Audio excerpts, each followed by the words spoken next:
Direction la Côte d'Ivoire, du nouveau sur le retour de l'ancien président ivoirien Laurent Gbagbo en Côte d'Ivoire. Une nouvelle date vient d'être fixée.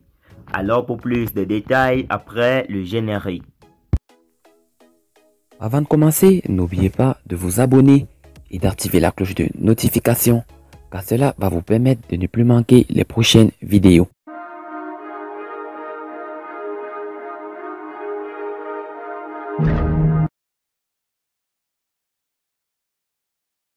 Les tractations se poursuivent autour du retour en Côte d'Ivoire de Laurent Gbagbo. En dépit de l'instance des pro-Gbagbo, le pouvoir d'Abidjan reste intransigeant sur la question d'un accueil triomphal de l'ancien président ivoirien. Laurent Gbagbo à Abidjan fin juin, son tambour ni trompette.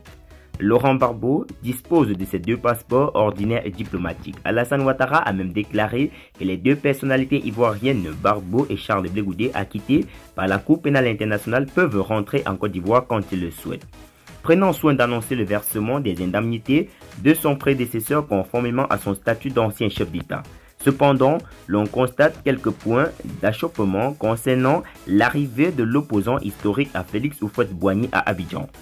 Alors que ses partisans s'activent pour un accueil triomphal de leur leader dans la capitale économique ivoirienne, le pouvoir ivoirien évoque plutôt un retour en catimini de l'ancien président ivoirien. L'appel à la rescousse du président sénégalais Macky Sall n'avait rien changé à cette position, d'autant plus que le pouvoir d'Abidjan craint des troubles à l'ordre public et surtout d'éventuels affrontements avec les associations des victimes qui donnent de plus en plus de la voix ces derniers mois. À en croire Africa Intelligence, c'est donc une poignée de ses proches qui est autorisée à accueillir Gbagbo Laurent au pavillon présidentiel de l'aéroport international d'Abidjan, sans plus. Et ce retour Bercail pourrait bien intervenir avant la fin juin. Kuyotea Narcisse, directeur de cabinet de Gbagbo, est d'ailleurs annoncé à Abidjan dans la première semaine de juin pour les derniers réglages.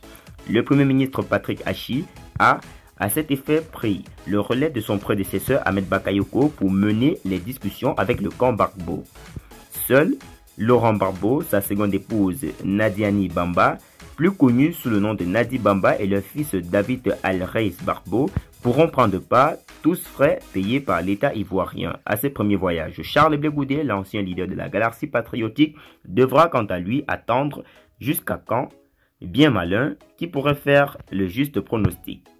Une fois à Abidjan, Laurent Gbagbo bénéficiera certes de ses émoluments d'ancien chef d'État, indemnité viagère, sécurité villa avec personnel, et le versement rétroactif de toutes les sommes dues depuis 2011. Mais il est toutefois prié de se tenir à carreau de la vie politique tout en prenant l'engagement public d'œuvrer à la réconciliation nationale.